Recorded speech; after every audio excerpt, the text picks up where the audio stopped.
Good afternoon, everyone. We want to thank you to our final Survive and Thrive series summer edition. I am Dr. Garcia and I will be your host today. Today we have Nicole Jackson, who was one of our academic success coaches, and she's going to be talking to you today about stress management. You'll have the opportunity to ask questions at the end of the presentation, and I'll also be looking at the Q&A in the chat. So if you have any questions that you have along the time, go ahead and put those in the Q&A and or the chat, and I'll kind of be able to monitor those. So without further ado, Nicole, it's all yours. Okay, give me one moment. Let me just present my screen.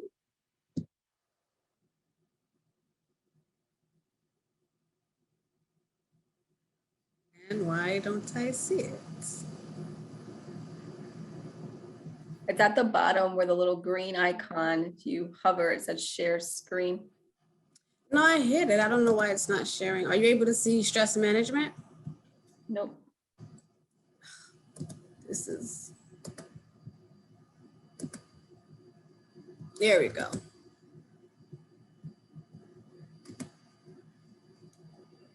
Okay, we could see it.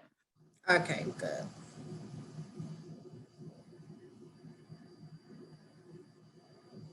All right, and let me, good to go? All set? Yeah, all set. All right, well, hello, my name is Nicole Jackson. I am the Student Success Coach here at STCC, and I will be presenting on stress management. Here's our agenda. For the most part, I'm going to do a quick intro. Then we're going to discuss what is stress. We're going to define it, the effects of stress, how it affects college students, the indication of stress, and stress management, how to counteract and manage stress. And then we're just going to finish up with the conclusion. So here I have a mini bio of myself. Of course, I'm not going to read this all, but I will say, like I stated earlier, my name is Nicole Jackson. I'm the Student Success Coach, Retention Specialist, and I work in the Student Success Center. In my role, I help students combat barriers to academic success. My past experience include business instruction, program coordination, and honestly, my purpose for today is to provide you with some insight on stress and how to manage it as a college student. My goal ultimately is to promote healthy studying. I honestly believe before you can commit to having a great academic year, you must first commit to taking care of yourself. So I like this particular saying here. It says, don't just be good to others. First, be good to yourself. Self-care is self-respect. Self-care is self-love. Above all, hold dear that self-care isn't selfish. So it's really important for you to be good to yourself. And, you know, I like to just question, how can you be effective in anything if you don't take the time out to take care of yourself? So learning to combat stress is a portion or a part of allowing you to take care of yourself. All right. So what is stress? In a medical or biological context, stress is a physical, mental, or emotional factor that causes bodily or mental tension. Stresses can be external from in the environment, psychological, social situations. It can also be internal. So like illness or a medical procedure that adds some form of stressor to your body. I guess in the quickest or the simplest way to kind of just navigate or quickly understand what stress is, it's a natural occurrence that basically happens in the human body. And in its basic level, it's our body responding to pressure or a situation or like a life event. There are 4 types of stress. There's something called acute stress, where it's pretty short term. It comes pretty suddenly. An example of that would be like a loud noise, crowds. So you can envision yourself like on a college campus, especially for those first time students out there, where, you know, you might have, you're inside of the students' rec area or just passing by and loud noises, that in itself provides some form of stress to most individuals and to students in particular. You also have something called episodic, and that's more like an intense stress that occurs during certain periods, and it can last longer than acute stress. So preparing or even just knowing that you have a college exam coming up, peer pressure, parental pressure, those can be all considered episodic stressors. Then we have something called chronic stress, and that's an ongoing stressful situation. Sometimes it's like your lifestyle. Some individuals might just have a lifestyle that's conducive to stress, so they're consistently in this state of chronic stressing. Examples of that, believe it or not, can be school, an illness, certain type of relationship that you're in, and even employment. And then last, which is like the most vital, and of course these are in the most, I don't like stress in any way is not the best thing, but it is labeled from like least to the most alarming. So post-traumatic stress, and that develops in people who have experienced a shocking or scary event. And that's more an example is like a life-threatening event, a sexual violence event, or any type of serious injury. So just to still delve a little more into what is stress, in a lot of ways, stress is referred to as the silent killer. And it's referred to that because the human body does not immediately present visible symptoms of stress. Honestly, because stress in its natural occurrence is expected to be something that does happen. Like that is a natural occurrence that happens in our body, but it's only supposed to be done when it's presenting a moment of danger or some type of heightened awareness. It's supposed to occur in your body, but the issue is when it consistently occurs. So here it says, can you be suffering from stress and be totally unaware? And the answer is yes, again, because it is a natural reaction that takes place in your body. But unfortunately, the human body does not immediately present it. And because of this, you might not know you're stressing. And what typically happens is it's okay to do it in those moments where you see this picture here, it says fight or flight, because that's what's supposed to happen. When you are presented with something that's a dangerous situation, your body should react to it. The real problem is when your body is acting in that same manner on a consistent basis. And that is when it becomes really unhealthy. And that is happening based off emotional stimulus. And all of the things that we just mentioned before in the previous slides, that is considered not healthy because your body should not be consistently in such a state of fight or flight. And then we're just questioning, what does it do to the human body?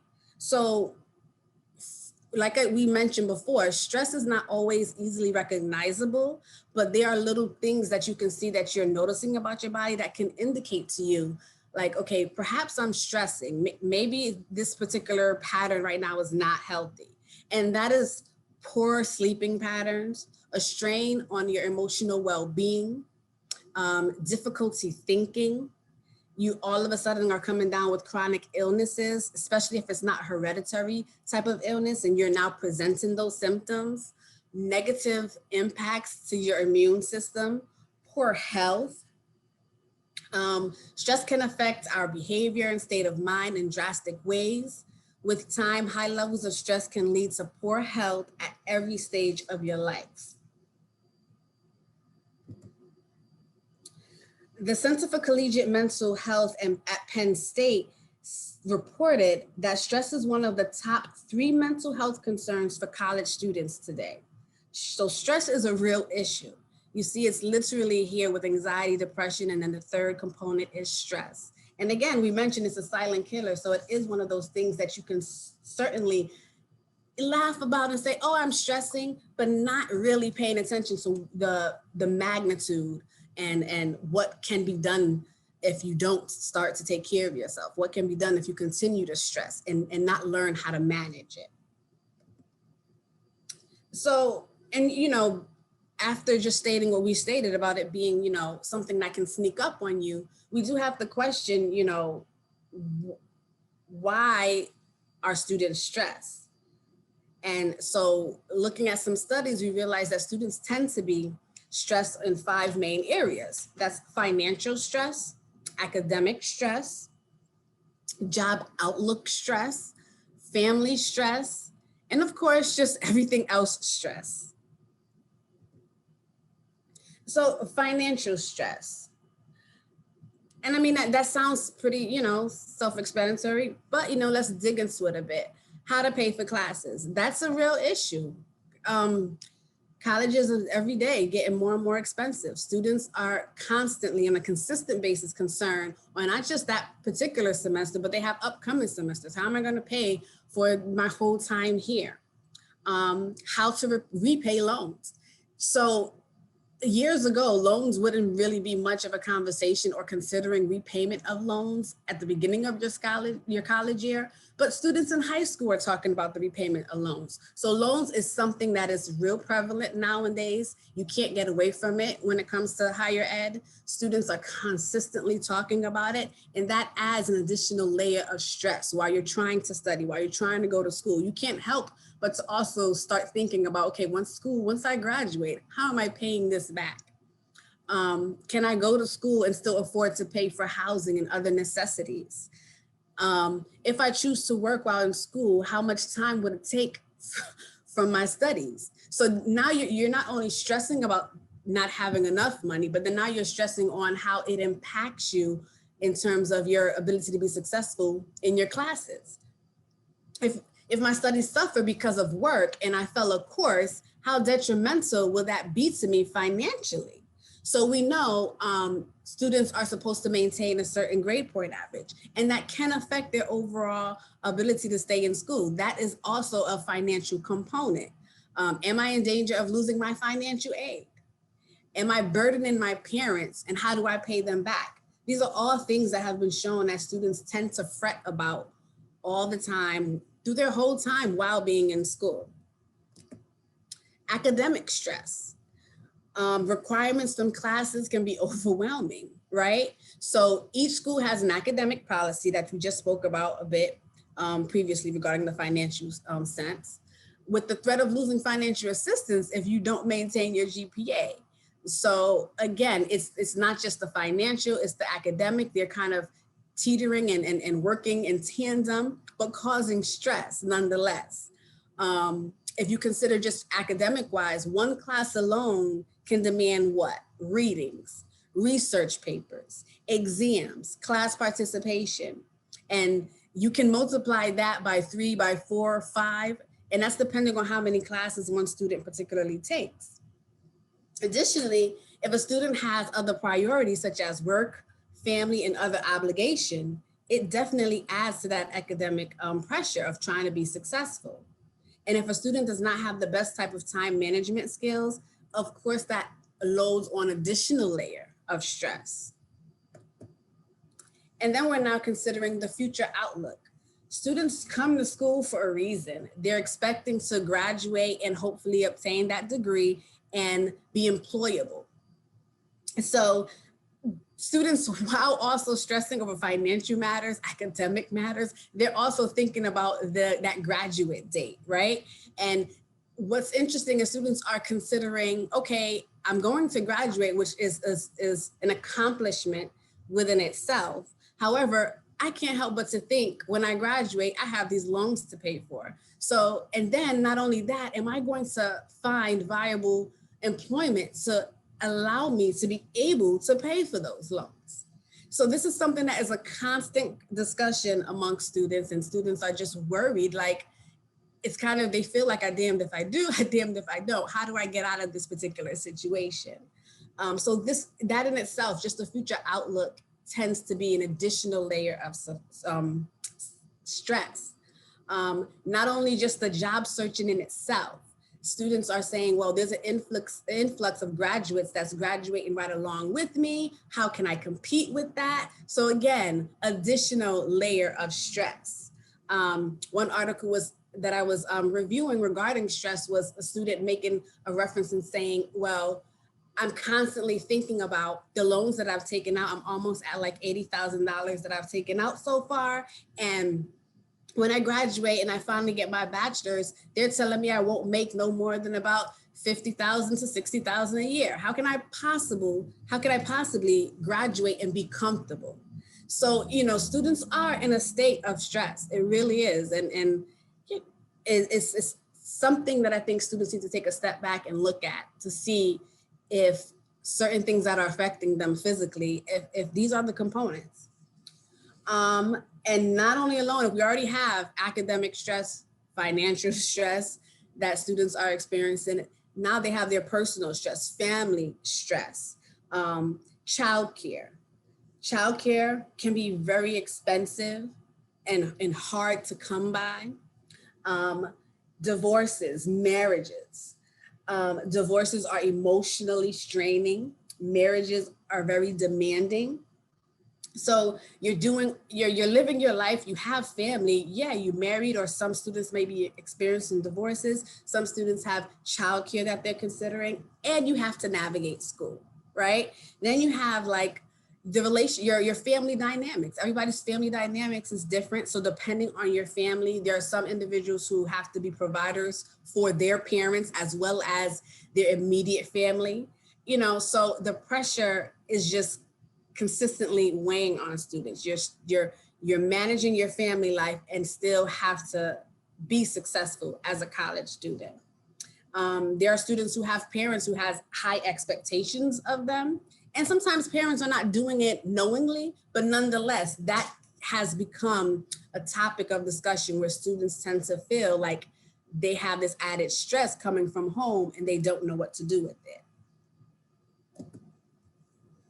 And then here we are with all the other stressors that might affect college students. Peer pressure, right? That leads to damaging relationships and or behaviors. Social anxieties, personal pressure to do well. So it's no longer just the family pressure, it's also your personal pressure. You yourself have to consider like, this is my standard. Am I living up to my standard? And again, are you having realistic expectations and realistic standards towards yourself? So we ourselves and students themselves create an additional layer of stress on top of all the other stressors. Poor dieting. Students tend to be in school for better employment, right? Which means they're looking for better employment. That means they might not be working, or they're working part-time, or they're working just to make enough, right? And if that's the case, do you have sufficient amount of income to eat healthily? Can you afford a healthy diet? Lack of sleep. Students, again, if you are working and trying to make ends meet, how do you then have the amount of rest that you would need as a student? And then we have stressors that also affect students, like disadvantaged stressors for minority students, who deal with microaggressions, discrimination, and racism stressors. The first generation students, where they just suffer from a lack of information and lack of proper support, and other marginalized groups. These are all different types of stressors that students are dealing with. And then of course, in 2020, we dealt with one of the most daunting, the COVID pandemic stressors to add to it. And universities are still trying to learn how, to combat COVID. So it's just an ongoing concern and an ongoing issue, but we do have to start to consider, how do we, address it? And, after considering all of those areas that students have presented to show as having stress, we have to ask ourselves, or students, I would say, ask yourself, are you stressed? What we have here is a quick and simple stress assessment. I won't share it in the chat, but if anyone is interested, I believe if you can put your email in the chat, I'll share this particular student stress scale with you. It's really self-explanatory and easy. It's you literally checking off whatever area that you feel like you might present in your life, and then you tally it up, and then you see below, it basically tells you whether or not you're in major stress, serious stress, moderate stress, mild stress. So you do the assessment and you realize, perhaps I am stressed. So then the question is, what do you do when you feel stress? For college students, stress is inevitable, right? You're going to experience some form of stress, but you can learn healthy ways to manage it, all right? You'll also find that tips to address stress can be pretty simple and seemingly self-explanatory, but it could be hard. It could be hard to actually do it. And when you have multiple responsibilities and demands, sometimes trying to utilize the tips, it can be a bit challenging. So I really urge you to be purposeful in your approach to try to be healthy, in your approach to taking steps to reduce stress in your life. And to be honest, I'm not trying to be over the top, but it shows individuals really do get sick over stress. And it could be a matter of, truly saving yourself, saving your life. If you're some students really present high levels of stress, and it can be very damaging. So I would really urge students to take managing your stress, seriously. So let's get into managing stress. There are many types of stress and stressors. And again, as I stated before, some of the tips can be pretty simple and seem like, oh, that's all I have to do. But again, if you're doing these tips and you're doing it in the manner that you should to kind of help really combat that stress, it can be challenging, but it definitely can be done. So again, you have to consider and say, let me be purposeful in my efforts to truly take a step back and find out, one, am I stressing, and how can I effectively manage this and still be able to move forward and be a successful college student? So again, like I said, simple, eat healthy, right? So listen, it's eating, yes, that seems like, okay, that's something simple I have to do. And then some individuals might say, really, is that all I have to do? So yes, I'm gonna just kind of dissect some of these managing stress tips. You'll hear the effects that it actually has on the physical body. So if you eat healthy, you will equip your body in a nutritional state where it can combat anytime you present a moment of stress. So it does fight back stress. So it is imperative and important to try to say, well, how can I incorporate an eating healthy lifestyle? Exercise. Exercise produces endorphins that makes you feel good, like feel good chemicals that act as natural painkillers, and it improves sleep, which once again reduces stress. Trying to have an outlet. Do something that gives you an outlet from the tension of the everyday life that you have. Something that allows you to just kind of rest. A support system. Surround yourself with family members and friends who lift you up, who encourage you, who don't judge you, and they provide perspective. Making a plan. So this is crucial, right, for a college student. Organize yourself, time manage your studies. Time manage not just your studies, actually time manage your studies, your work, your family, and prioritize your day and your weeks. So it can release the stress of the day-to-day activities that you have. Utilize positive thinking. What you do honestly becomes your reality. So positive thoughts begets positive outcomes. So trying to say things like, I will graduate, or I will succeed, or I can handle this, or I can manage my stress will place you in that mental state of winning. And while you're in this positive manner, it reduces the negativity that your body might take if you were thinking the quite opposite. Journaling, this is what I found quite interesting. While journaling does help with you processing your emotions and thoughts, it also helps in boosting your immune system, believe it or not. I would also say meditate. Meditation provides ways for you to reduce stress as well, because it's just a matter of an ultimate form of rest that takes place. And I would just urge you Look up YouTube channels, even specific apps that are out there to allow you to learn different tools of de-stressing through meditation, and actually through all of these particular things. You can get an app for eating healthy, exercising, creating some form of a system and creating a plan, an app with positive affirmations. So there are ways to start to combat stress. And while you might not get them all, it will work tremendously starting to do at least one or two on this list. To be more specific, so because we just outlined those 5 stress factors, let's kind of look at it in terms of addressing them. So academic stress, how are you addressing that? That's what we mentioned is a component of what students stress about, right? So I say use campus resources. You'll notice some of these tips, again, like I said, it's pretty basic, but honestly, I've had students come so many times when I meet with them and we go over just some stress management skill sets and simple adjustments, how it changed their life, how it changed just the way they feel.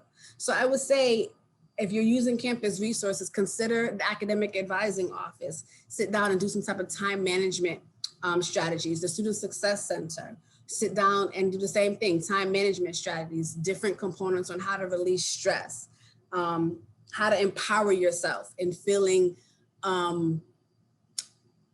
viable, awake, and just vigorous again to attempt, that new semester. Stay present. Stay present means like focusing on the task and duties at hand, not allowing yourself to lose focus and be all over the place. Try to be where you're at that moment and focus on that thing. If you're in class, if you're in your history class, stay present in that history class. Don't start thinking about the math class or the assignment you have to do in your psychology class. You want to stay present with where you're at that moment. Learn new skills through practice. So commit yourself to practicing new strategies towards academic success. Higher ed is a constant hub of just learning. So you don't just come here having it figured out and understanding, I know how to study, I should know how to study because I've made it to higher ed. No, that's why we have so many resources and so many campuses. We want you to open your mouths and ask for help. Come to the office and seek support. Use positive self-talk, again, those positive affirmations. Take responsibility for mistakes. So I meet with students all the time who probably just bombed a whole semester, flunked their semester, and they're just repeating that mistake over and over again. And it's like, okay, so yes, you made the mistake, own it, right? It's nothing wrong with owning what you might have made a mistake on, but now you have to move on. Own it, move on, and let's figure out ways for you to be successful. And that's why you see forgive yourself and focus on what you can't control. So you can't go back and fix what you didn't do last semester that you might have bombed, but you can move forward and now focus on the new semester, and that's a semester you can control. All right. Addressing financial stress. So get a job that doesn't stress you out. And I know that is like, okay, it's really hard to come by. But, and it can be challenging to do that, but sometimes it's just worth it. It depends on what you're doing. Some stressors are different from others. So I'm not saying you get employment and there will be no stress. I'm just saying, like, suppose you're doing something that's very laborious and it is tasking to your body, perhaps considering something, that does it less, and again, these are within reason. These are, things that you would consider. It's not like, oh, just because it's written here, it's going to just happen, but it is a matter of considering and just searching it out, seeing if it can happen for you. Make a budget. Budgeting tips. You can also get from the Student Success Center. I've helped students from time and time again who might have bombed one particular semester and then they lose their financial aid and they have to prepare for that upcoming semester, we create a budget. Since you have to pay for classes out of pocket for this semester, let's see how much money you're making, and let's see if you can put $100 to the side for this week, another 150. And having a budget and creating one is not enough. You have to stick to that budget. Understand the difference between wants and needs. Those are all budgeting components. Cut out costs wherever possible. Sometimes if you have a goal at hand, and if that is to pay for some college courses or pay for college books, then you have to say to yourself, well, that is something that is priority to me. Maybe running and spending this money on fast food, or telling my friends this weekend we're gonna go out, I might have to say not for this weekend because I have a goal at hand. I'm cutting costs in this particular sense, and I'm putting money up for what my goal is, and that's school and being able to pay for school. It's important to keep track of where your money goes, right? I mean, I know we all do it. You see, you get paid, and then you just go your regular day to day, a coffee here, a quick Dunkin' Donuts run here, and before you know it, it's like, how much did I spend this week? You look at your account and it's like, I don't even know what I purchased, what I brought. So again, if, trying to reduce stress is the goal here. And students, again, have a tremendous amount of financial stress. There's purposeful steps that student must take if you want to combat the stress, if you want to try to start saying, how can I change the patterns in my life and live a little bit more successfully? All right, so it's doable, right? It's just work. It will require a layer of work. But again, the school has offices that will support you. Okay. And just so you know, there are also offices that support students with non-academic needs. So the Center for Access Services, they tend to help students with, certain type of financial needs as well. So, I mean, it would be really important for you to take the time out and seek those different support services out, because you really want to de-stress yourself.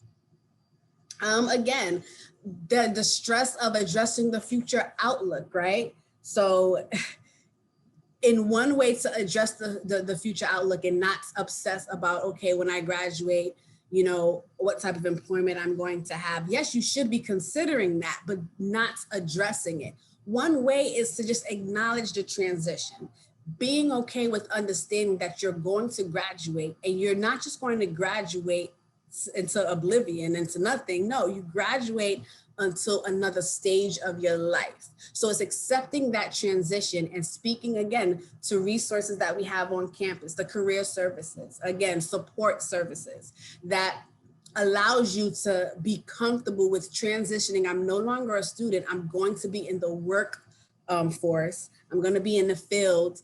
What steps do I need to take? And can I be confident in transitioning that way, right? And as you transition into being a student who is looking for employment, there are tips and tools that you can use, like create an accountability group. And sometimes that's individuals saying, I'm going to apply to 5 jobs today. And whoever that particular group is, you can be accountable to them. You say, look, these are the places that I've searched. These are the things that I've looked for, right? Staying connected and current. So that looks like continuing with your networking. So when you graduate, don't just graduate, go home and never visit the campus again. Again, you have that career services department. You have students who might have gotten an employment someplace else. If you stay connected with them, they can then perhaps give you leads. They can give you names of individuals and managerial partners that are in the new place that they have employment with. But if you graduate and don't stay connected, then it's harder for you to connect with people and connect with the workforce. Maintain and identify new interests. So even though you might graduate and you've graduated with one particular skill and that's what you're looking for, it does not hurt to continuously practice other skill sets that will allow you to be more marketable.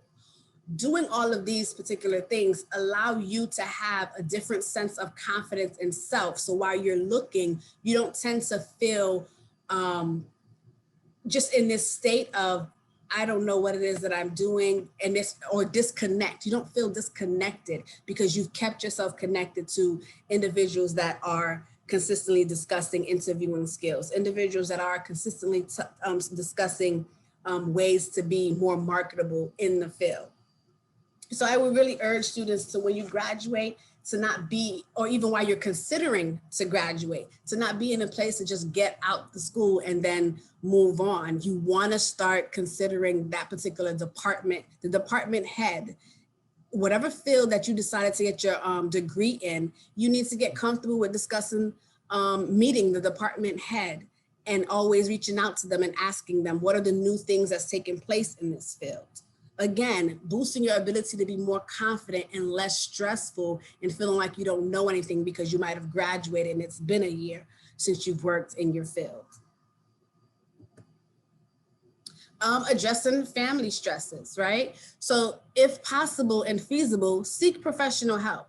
And honestly, seek professional help in any of these particular categories. But I would really urge students that when it comes to family stresses, to be okay with seeking some type of professional help. A lot of times, students, you have insurance that you don't realize it does provide some form of behavioral professional counseling assistance. I would also say develop and create a support system. Students come to me and sometimes they start to realize the things that they lack in, or the things that are triggers, right? So they tend to know what their issues are, or what their concerns are. And they do sometimes say, well, I spoke to this person and this person always helps me calm down. That means you have some form of a support system. You, excuse me, you understand some of your patterns and your dynamics that takes place in your household, right? So it's like, well, let's look for the system that can additionally support and allow me to de-stress myself. Commit to focus on your health for you and your family. Again, try to seek some type of counseling assistance if needed, right? Committing to better health for you and your family. That's, again, that list that we discussed, the eating, proper sleeping, right, that we discussed before. These are things that you can bring home and have that same type of de-stressing factors for your family. Consider your emotional needs and your family members' emotional needs. Sometimes it's knowing what not to say and when not to say certain things. These are all things and all patterns that you can learn if your family does consider to get professional help. Learning ways to speak to each other, communicate with each other. Disconnect from electronics, right? Sometimes families tend to have episodes, and when you get down to the bottom of it, it's because, you know, one family member feels as if they're not being paid enough attention to, right? So it's kind of trying to figure out, what can I disconnect myself from, make sure that I'm not neglecting family members, or that you yourself as a student is not being neglected from your family, right? And then we have, again, practice effective communication. And sometimes I understand there are students that do not feel like they want that professional help. So I would urge you, consider some type of apps that they have that gives you tips on effective communication, tips on being able to have difficult conversations with your family members. I would also urge students to disconnect from negative relationships, whether it's a family member or not. Negativity adds to stress. Stress adds to symptoms of ailment. So if, again, we're trying to be healthy and take care of ourselves, these are things you want to consider when it's like, well, if I need to be my best self and be an effective student and be a successful student, you know, at this time, maybe I do need to disconnect from some people, right? These are some of those conversations that you should have with yourself. Stress management continues. So I know I said a lot, but again, I mentioned some of these tips seemingly are very simple, but to be quite honest, study shows that these really are components that helps individuals alleviate stress. And these are simple. I mean, look at it, breathe. Again, you can look at apps to figure out what are best breathing techniques for certain types of stressors. Listening to music, And again, some people, music is not their thing, right? I'm more of like a just sit down in a quiet room person. My husband, he wants to blast music. And I'm like, well, how in the world are you like that's not de-stressing, but for him, that's what works. So you also take what works for you. Take a quick walk, find the sun. It's like get out, get some of that vitamin D inside of you.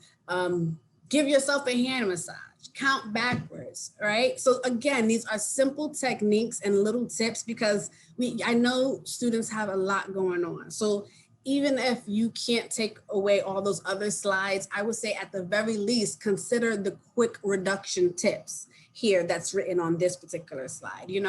What can I do? Can I commit to being alone for a certain amount of hours for a moment?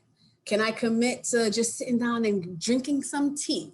What can I do in my week? I might not be able to commit to all these other type of de-stressing items. However, can I find one thing on the list that I can at least commit to do that will start to aid in me de-stressing?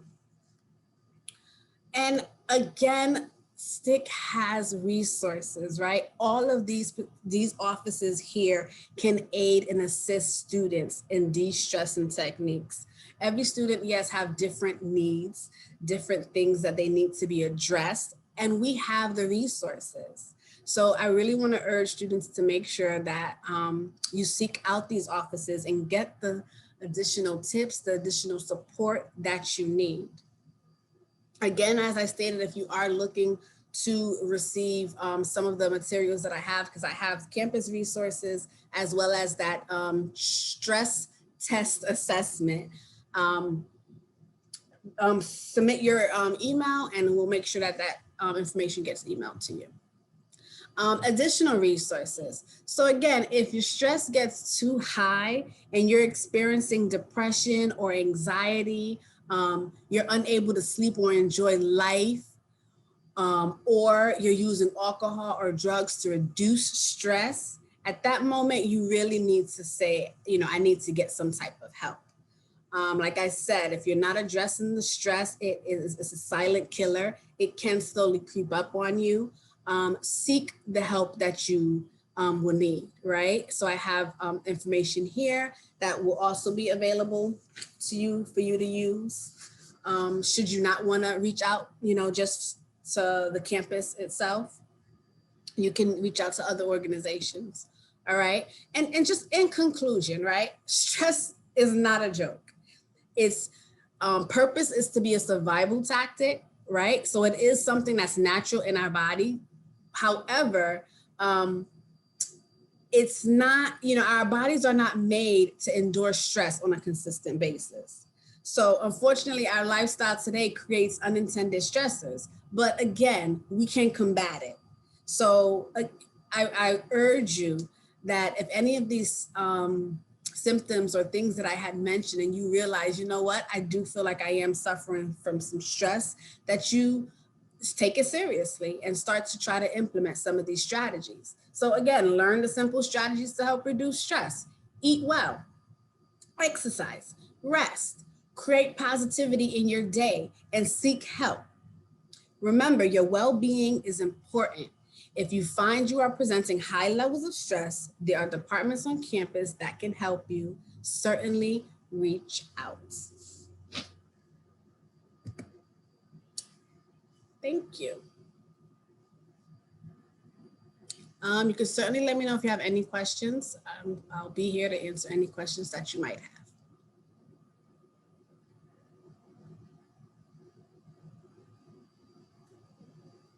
Thank you so much, Nicole. And like she said, we'll just take a couple minutes to see if there's any questions that anybody wants to put in the chat, or if you want to include your information for Nicole to send you over the materials that she mentioned. But while you guys are doing that, I do want to again just thank you, Nicole, for coming in and giving us that amazing presentation. That was some really helpful hints and tips on how to manage stress, as it's something that we all deal with every day. So something that we definitely need to get a hold of and be aware of, like we said. Let's just see. Still no questions. I think that's because you did an amazing job. And so again, we thank you so much for attending our last Survive and Thrive Summer Edition series. We hope that you found this series to be very informative and very helpful, and be on the lookout for the series that we roll out for the fall. We anticipate that it's going to be just as beneficial to you. And just again, as we always do, I just want to put a plug in for our career coach tool that we have here at STIC, which is a free resource right to you. So you can go ahead, search for careers, do assessments to kind of figure out what career you're looking to do or interested in, as well as resources in order to help you create your own resume. So definitely check that out. And we again, thank you so much for joining us, and have a wonderful day. Springfield Technical Community College, STCC.